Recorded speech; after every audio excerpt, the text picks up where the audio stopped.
गौरव कुमार आप सबका स्वागत करता हूं आपके अपने एचएससी प्रिपरेशन के चैनल एचएससी गुरु पे। तो फ्रेंड्स, आज हम साइंस सेक्शन से केमिस्ट्री के केमिकल थर्मोडायनेमिक्स का सेकेंड पार्ट देखेंगे। फर्स्ट पार्ट यानी बेसिक्स जो थे केमिकल थर्मोडायनेमिक्स के, क्या क्या उसमें सिस्टम क्या होता है, सराउंडिंग क्या होता है, कौन कौन से प्रोसेसेस होते हैं, ये सारी चीजें मैं वहां पर कवर कर चुका हूं। अगर आपको वो वीडियो देखना है तो आप डिस्क्रिप्शन लिंक में भी देख सकते हैं या फिर कॉर्नर पे एक लिंक दिखा रहा होगा जिसपे टैप करके भी आप वो वीडियो देख सकते हैं। ठीक है, तो आज के इस लेक्चर में केमिकल थर्मोडायनेमिक्स में से फ्रेंड्स हम क्या कवर करेंगे।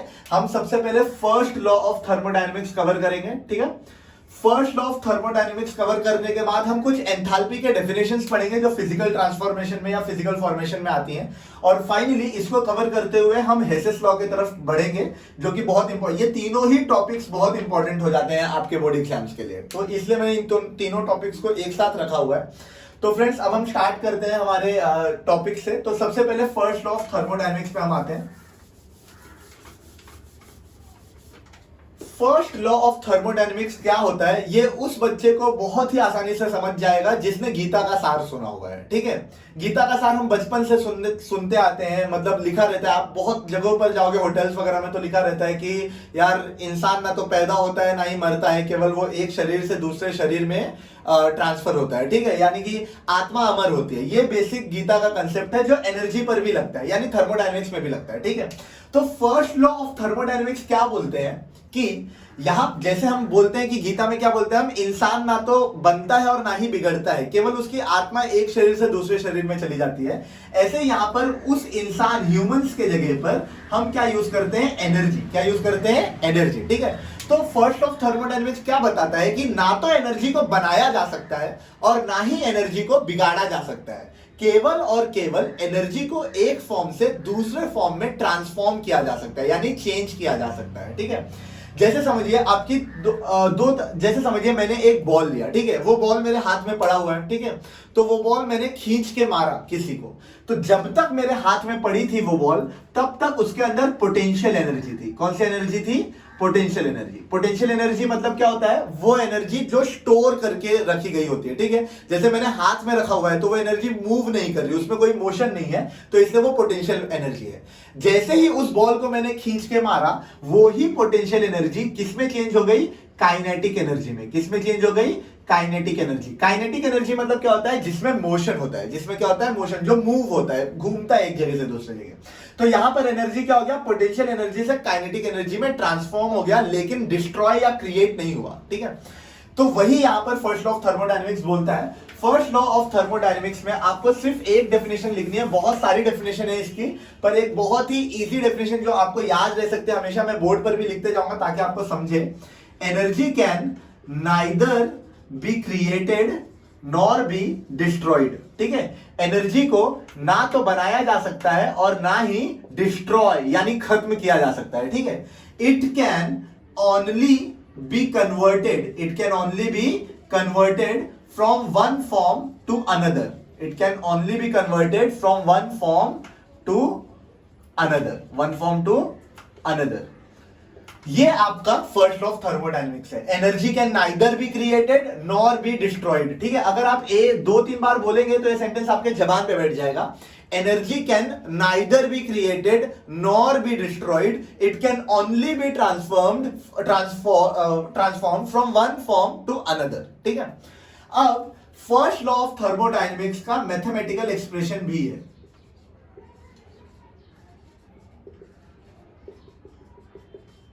मैथमेटिकल एक्सप्रेशन में क्या बोलते हैं फर्स्ट लॉ ऑफ थर्मोडायनेमिक्स में, उससे पहले हम कुछ टर्म्स समझ लेते हैं जो इस चैप्टर में आएंगे। ठीक है, U का क्या मतलब होता है, U का मतलब होता है इंटरनल एनर्जी। U का क्या मतलब होता है, इंटरनल एनर्जी। U का क्या मतलब होता है, इंटरनल एनर्जी। ठीक है, H का मतलब होता है एंथैल्पी। H का क्या मतलब होता है, एंथैल्पी। ये आपको नोटेशंस याद रख लेने हैं। ठीक है, U का क्या मतलब होता है, इंटरनल एनर्जी, और H का मतलब होता है एंथैल्पी। इसके अलावा T क्या होता है हमेशा आपके लिए, टेम्परेचर। ठीक है, P क्या होने वाला है, प्रेशर।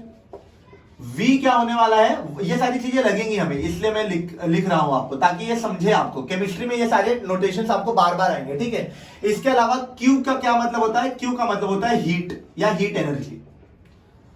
और W का क्या मतलब होता है, वर्क। W का क्या मतलब होता है, वर्क। ठीक है, तो ये बेसिक आपको चीजें याद रखनी है आपके स्टडी के लिए। ठीक है, यहाँ पर क्यू को आप कैपिटल क्यू भी लिख सकते हैं, स्मॉल क्यू भी लिख सकते हैं, जैसा आपको बेटर लगे। ठीक है, तो मैथमेटिकल और कहीं भी अगर डेल्टा लग गया है, ठीक है, तो डेल्टा का क्या मतलब होता है, डेल्टा का मतलब होता है चेंज। डेल्टा का क्या मतलब होता है, चेंज।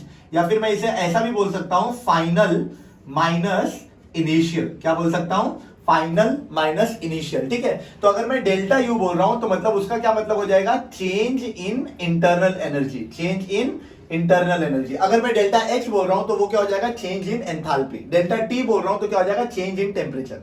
या फिर आप कैसा बोल सकते हैं, डेल्टा यू का क्या मतलब है, final internal energy minus initial internal energy, या फिर final enthalpy minus initial enthalpy. ठीक है, तो ये जो मैथमेटिकल एक्सप्रेशन था, वो मैथमेटिकल एक्सप्रेशन कैसा था, डेल्टा यू यानी किसी भी बॉडी का जो इंटरनल एनर्जी है, क्या है, इंटरनल एनर्जी। हर एक बॉडी अपने अंदर एक तरीके की एनर्जी जमा करके रखती है, स्टोर करके रखती है, जिसे हम क्या बोलते हैं, इंटरनल एनर्जी। तो ये जो इंटरनल एनर्जी है, ये कितनी होगी, जितना आप हीट देंगे उस बॉडी को, यानी जितना उस बॉडी के अंदर हीट होगा वो, और उस हीट के वजह से जितना वर्क होगा वो। ठीक है, तो मैथमेटिकल एक्सप्रेशन क्या था फर्स्ट ऑफ थर्मोडायनेमिक्स का, delta U is equal to Q plus W. Change in internal energy is the sum of heat and work energy. Change in internal energy is the sum of heat and work energy. ठीक है, तो ये आपका first law of thermodynamics का definition था, और ये उसका क्या था, मैथमेटिकल एक्सप्रेशन। अब हम आगे बढ़ते हैं कि फर्स्ट लॉ ऑफ थर्मोडायनेमिक्स को अलग अलग प्रोसेसेस में कैसे इस्तेमाल किया जाता है। तो फ्रेंड्स, मैं यहां पर इसको डिलीट करूंगा थोड़ी देर के लिए, ताकि आपको सेकंड टॉपिक में कवर कर पाऊं। फिर से हम कोशिश करते हैं रिवाइज करने की। फर्स्ट लॉ ऑफ थर्मोडायनेमिक्स क्या था, वो सारी एनर्जीज जो डिस्ट्रॉय नहीं की जा सकती और ना ही क्रिएट की जा सकती है, बल्कि एक फॉर्म से दूसरे फॉर्म में ट्रांसफर की जा सकती हैं। और इसका जो मैथमेटिकल एक्सप्रेशन था वो क्या था, delta U is equal to Q plus W. ठीक है, अब हम आते हैं first law of thermodynamics for various processes. For various processes, तो देखिए फ्रेंड्स, सबसे मैंने उस दिन आपको बताए थे कौन कौन से प्रोसेसेस होते हैं, हमें उन्हीं प्रोसेसेस में आपको first law of thermodynamics apply करना है। ठीक है, फर्स्ट लॉ ऑफ थर्मोडायनेमिक्स का मैथमेटिकल एक्सप्रेशन क्या है आपके पास, delta U is equal to Q plus W. ये आपके पास अभी फिलहाल फर्स्ट लॉ ऑफ थर्मोडायनेमिक्स का मैथमेटिकल एक्सप्रेशन है। ठीक है, अब देखिए अलग अलग प्रोसेसेस कौन से हैं। सबसे पहला प्रोसेस क्या है, आइसोथर्मल प्रोसेस। सबसे पहला प्रोसेस कौन सा है, आइसोथर्मल प्रोसेस। ठीक है, दूसरा जो प्रोसेस है वो कौन सा है आपका, एडियाबेटिक प्रोसेस। दूसरा प्रोसेस कौन सा है आपका, एडियाबेटिक प्रोसेस। तीसरा जो प्रोसेस है आपका, ठीक है, वो तीसरा प्रोसेस कौन सा है आपका, वो है आइसोबेरिक प्रोसेस। कौन सा process, isobaric process.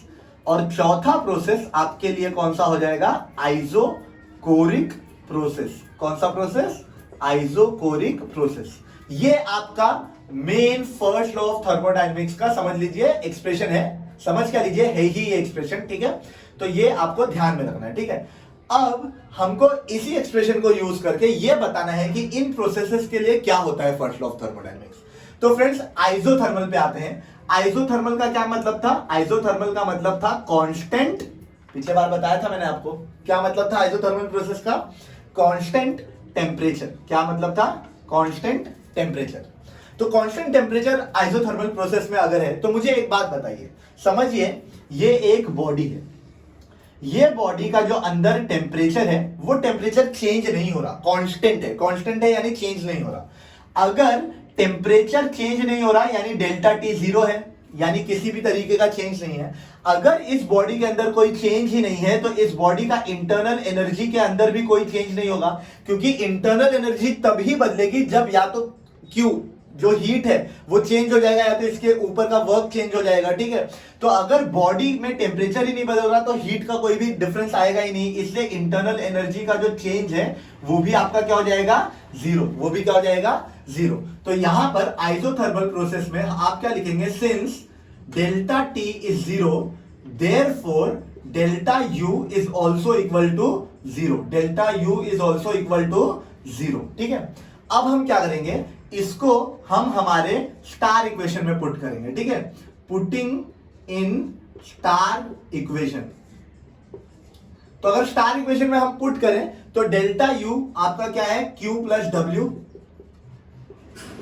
Delta U की वैल्यू कितनी है, zero is equal to Q plus W. ठीक है, तो इसीलिए हम क्या बोल सकते हैं, क्यू इज इक्वल टू, ये प्लस डब्ल्यू है, जब भी इक्वल के बाद चला जाएगा तो वो क्या हो जाएगा, माइनस डब्ल्यू। ठीक है, या फिर आप क्या कर सकते हैं, डब्ल्यू को यहां पर रख दें तो प्लस क्यू, अगर इक्वल टू के बाद चला गया तो क्या हो जाएगा, माइनस क्यू। तो ये आपका क्या था, आइसोथर्मल प्रोसेस। आइसोथर्मल प्रोसेस के लिए ये आपका एक्सप्रेशन था। ठीक है, नेक्स्ट एक्सप्रेशन आता है एडियाबेटिक प्रोसेस। एडियाबेटिक मतलब क्या होता है, नो हीट लॉस। एडियाबेटिक का क्या मतलब होता है, नो हीट लॉस, यानी कि यहां पर Q का वैल्यू कितना है, जीरो। Q का वैल्यू कितना है, जीरो।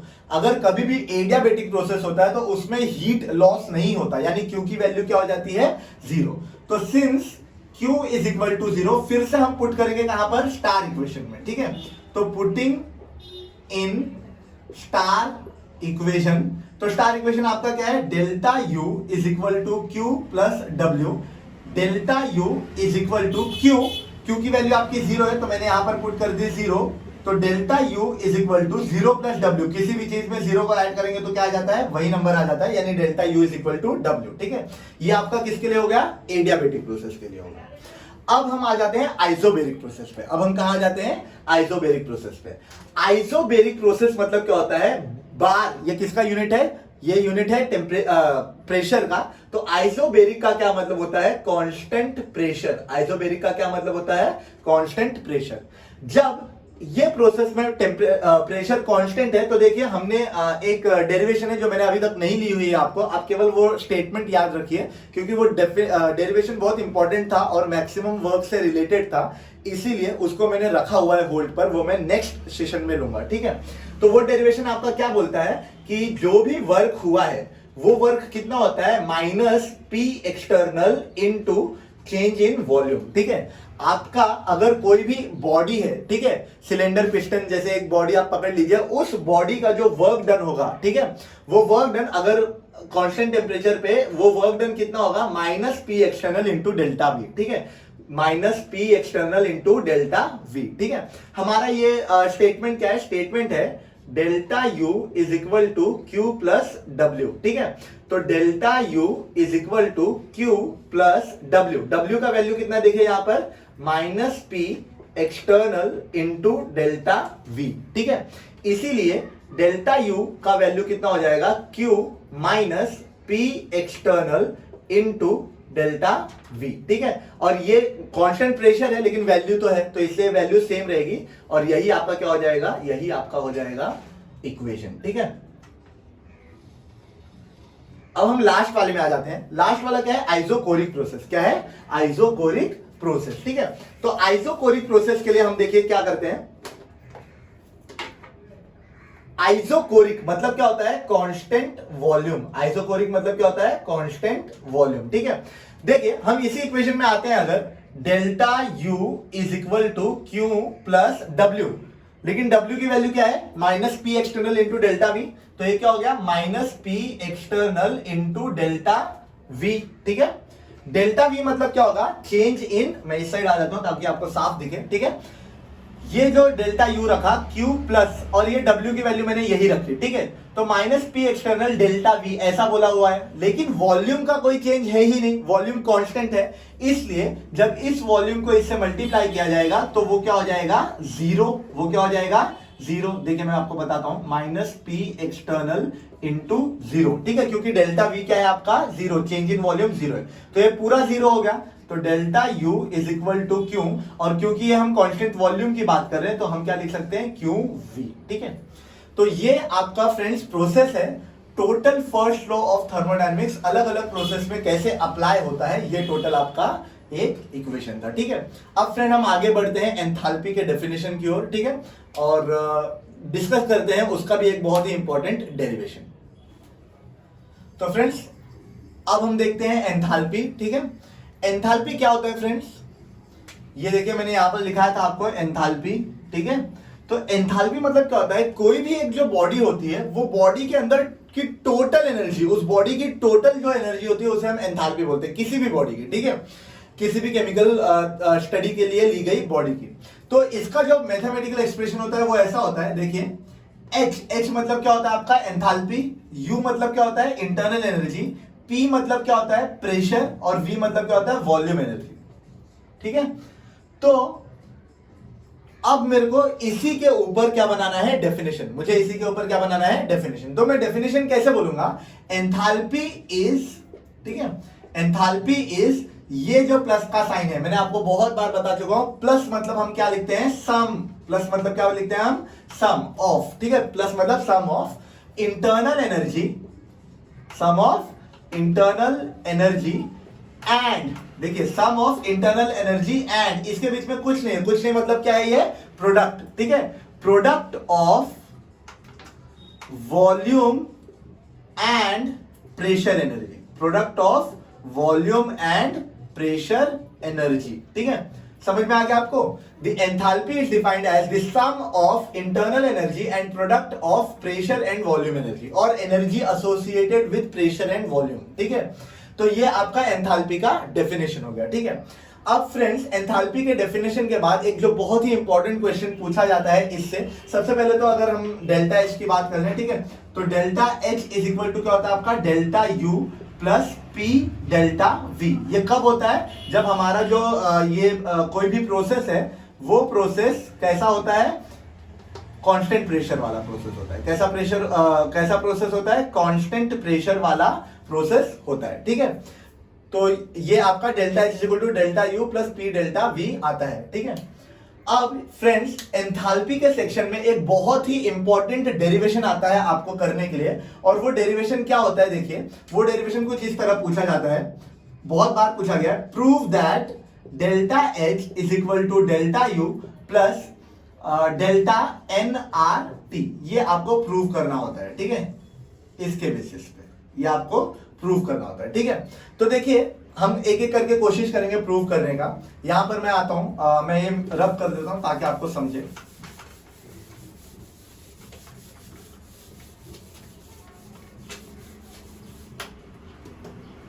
देखिए delta H is equal to delta U plus delta N R T, ये आपको प्रूव करना है, ठीक है।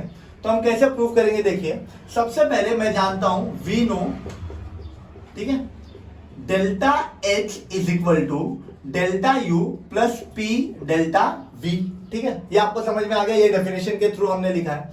अब देखिए मैं क्या कर सकता हूं, delta H is equal to delta U plus P delta V बोला है उन्होंने, ठीक है। पी डेल्टा वी मतलब मैं इसको ऐसा लिख सकता हूं P V two minus V one, क्योंकि डेल्टा का मैंने मतलब बताया था आपको चेंज होता है, ठीक है, यानी फाइनल माइनस इनिशियल, तो V two minus V one, ठीक है। अब मैं इसको अगर ओपन कर दूं तो देखिए डेल्टा यू प्लस ये पी बाहर खड़ा है तो ये दोनों के साथ चला जाएगा, ठीक है, तो ये क्या हो जाएगा PV two minus PV one, ठीक है। अब आइडियल गैस लॉ क्या बोलता है, ये आपको ध्यान में रख लेना, ये पूरे लाइफ यूज आता रहता है साइंस स्टूडेंट्स के लिए। आइडियल गैस लॉ बोलता है कि PV is equal to NRT, PV is equal to NRT, PV Sindhu player है हमारी एक टेनिस, ठीक है, तो PV is equal to NRT, ये हमारा क्या होता है आइडियल गैस इक्वेशन होता है, ठीक है। तो अब देखिए यहां पर ये PV2 है, ठीक है, PV2, ठीक है, PV2 को मैं कैसे लिख सकता हूं nRT, ठीक है, nRT। देखिए ये कांस्टेंट टेम्परेचर का प्रोसेस है तो कांस्टेंट टेम्परेचर रहेगा, R ये आइडियल गैस कांस्टेंट है, ये भी चेंज नहीं हो सकता, केवल नंबर ऑफ मोल्स चेंज हो सकते हैं, तो PV2 के लिए क्या हो जाएगा N2RT, और ऐसे ही PV1 के लिए क्या हो जाएगा N1RT, PV1 के लिए क्या हो जाएगा N1RT, ठीक है। ये दोनों वैल्यूज हम यहां पर पुट करते हैं, ठीक है। तो अगर मैं यहां पर पुट करूं तो देखिए क्या हो जाएगा delta H is equal to delta U plus PV2 यानी ये, ठीक है, क्या हो जाएगा N2RT माइनस PV1 मतलब क्या हो जाएगा N1RT, ठीक है। तो देखिए delta H is equal to delta U plus यहां से R और T ये दोनों कॉमन है, RT और RT मैंने बाहर ले लिया, ये RT और ये RT कॉमन था मैंने बाहर ले लिया। अब अंदर क्या बचा है देखिए N2 माइनस N1, क्या बचा हुआ है N2 माइनस N1, ठीक है। तो देखिए N2 माइनस N1 ये हम क्या लिख सकते हैं, देखिए ये भी चेंज है 2 माइनस 1, जैसे V2 माइनस V1 क्या था, डेल्टा V था, ऐसे ही N2 माइनस N1 क्या हो जाएगा आपका डेल्टा N, क्या हो जाएगा डेल्टा N, और ये RT बचा हुआ है, तो ये RT हमने यहाँ पर लगा दिया, और इसी के साथ ये जो डेरिवेशन था इंपॉर्टेंट डेरिवेशन ये कंप्लीट हो गया, ठीक है। अब फ्रेंड्स कभी कभी 1-2 मार्क के लिए ऐसा भी पूछा जाता है कि ऐसी कौन सी कंडीशंस हैं, विच आर दी कंडीशंस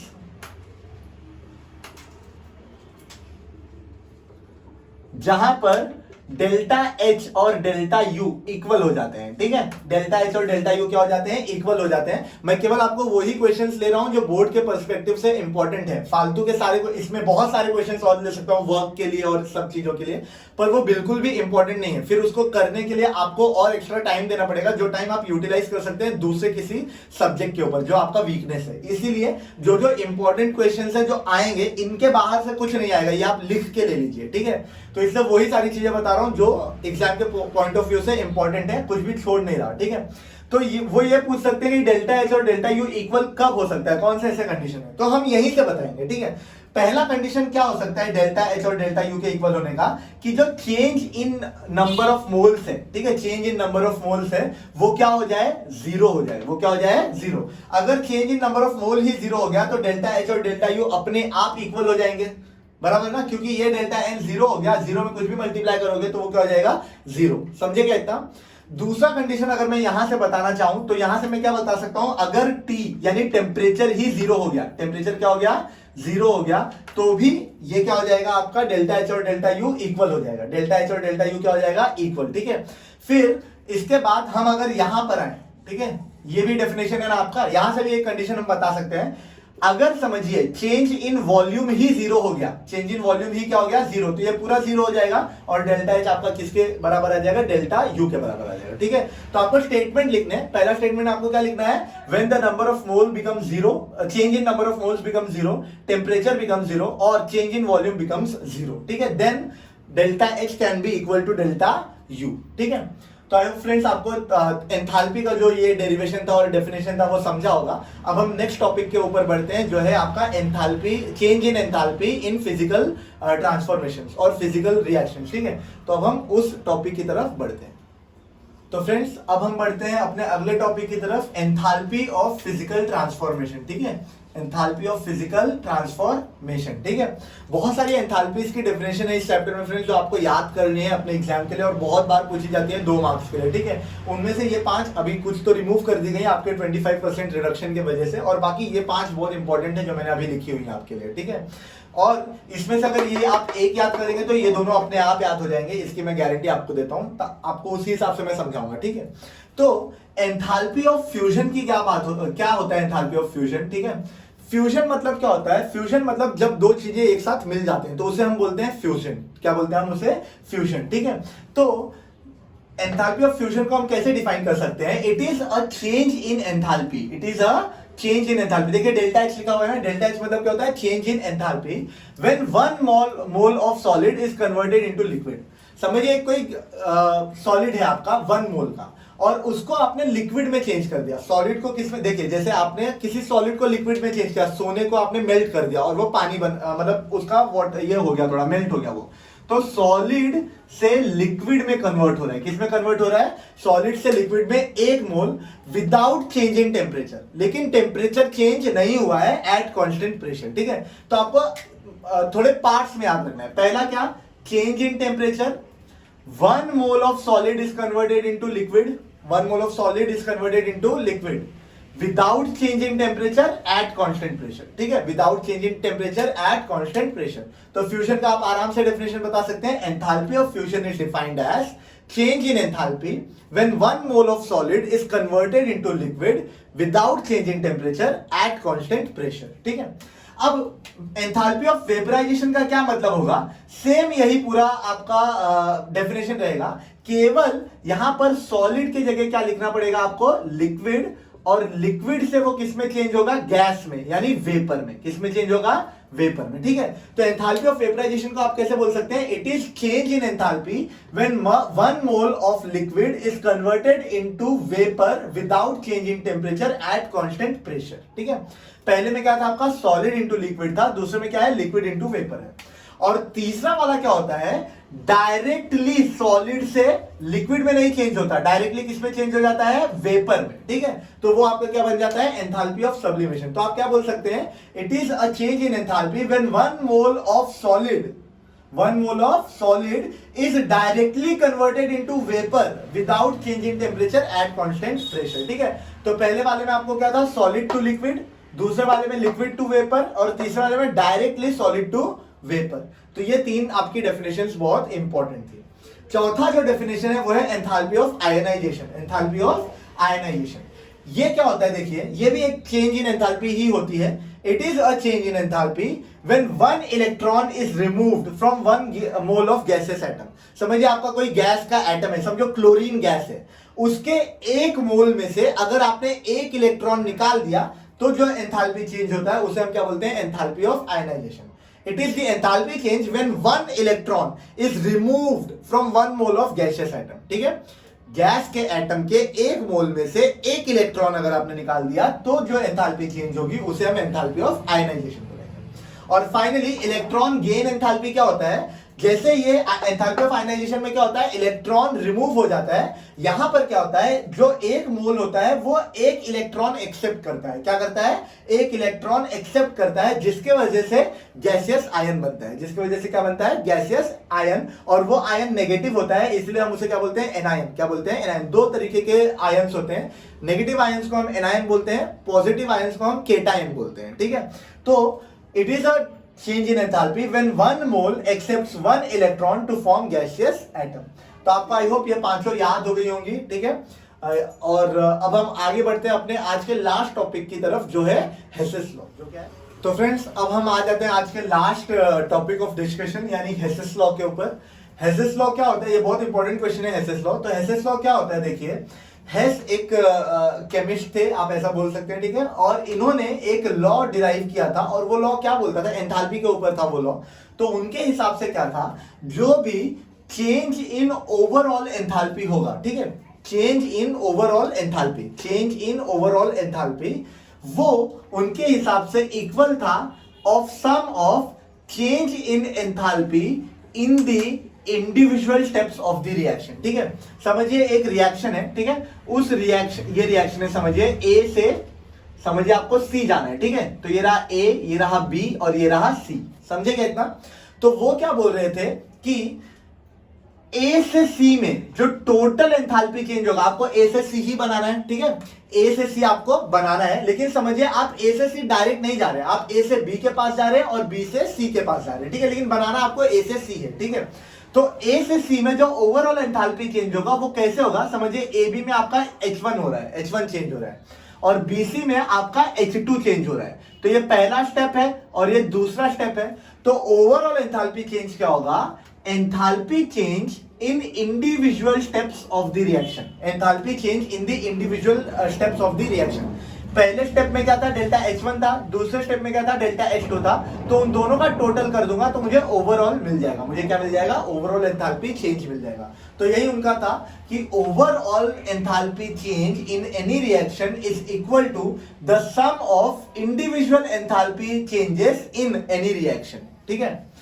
अब इसके बाद इसे हमें एक एग्जांपल से प्रूव भी करना रहता है, क्योंकि वो ऐसा पूछते हैं कि हेसेस लॉ को एक्सप्लेन कीजिए विद एन एग्जांपल।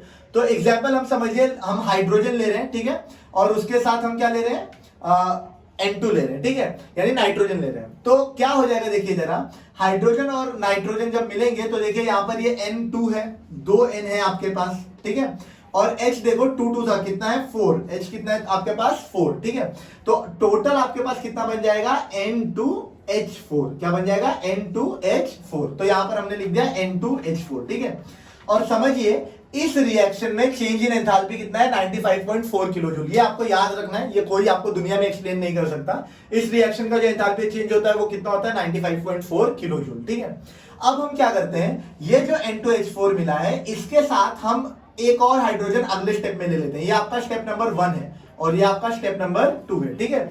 तो जब हमने एक हाइड्रोजन लिया तो देखिए अब आपके पास क्या क्या हो गया है, 2 नाइट्रोजन है, ठीक है, H4 और 2 यानी 6 हाइड्रोजन है आपके पास। कितना हाइड्रोजन है? 6 हाइड्रोजन है।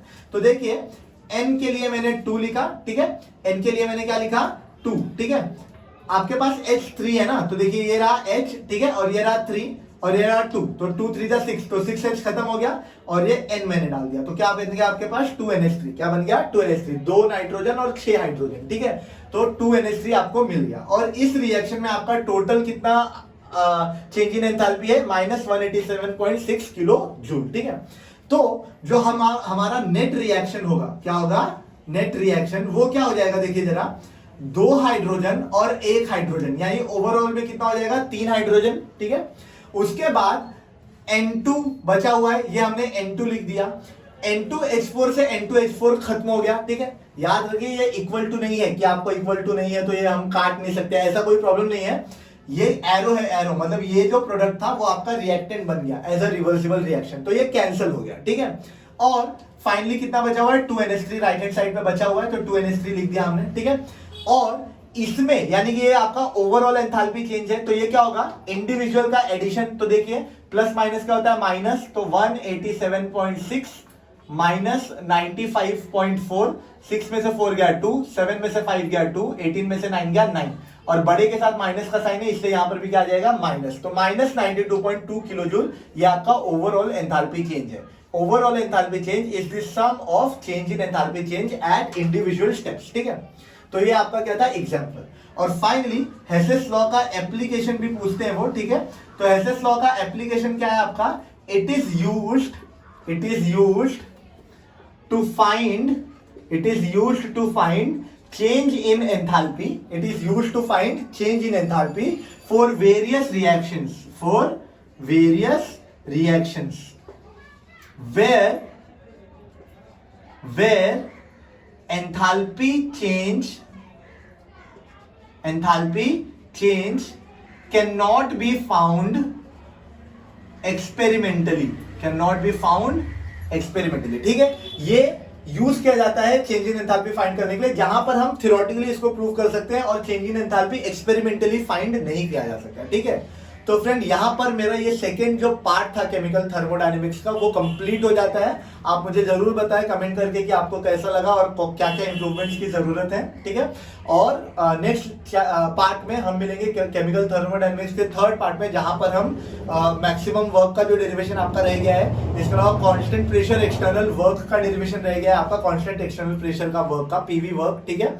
तो ये सारी चीजें आपकी रह गई हैं जो मैं नेक्स्ट पार्ट में कवर करूंगा, और उसके नेक्स्ट पार्ट में मुझे कुछ न्यूमेरिकल्स भी लेने हैं। फ्रेंड्स मैंने ऐसा डिसाइड किया कि जो पूरा जो आपका एक चैप्टर है उसका फ्लो ऐसा रहेगा कि एटलीस्ट 3 to 4 वीडियोस में हमें थियरीज कंप्लीट करनी है, 2 वीडियोस में हमें न्यूमेरिकल्स कंप्लीट करने हैं, और एक वीडियो में हमें पूरा रिवीजन करना है फिलिप्स वगैरह के साथ, ठीक है, हमने क्या पढ़ा है उसका। तो टोटल 6 to 7 वीडियोस बन जाएंगी आपकी एक चैप्टर को लेकर, ठीक है। तो ये वीडियो देखना ना भूलें और सब्सक्राइब करें चैनल को, लाइक करें, बेल आइकन का बटन दबा दें, और फिर मिलते हैं अगले लेक्चर में। तब तक के लिए अपना ध्यान रखें और थैंक्स फॉर वॉचिंग।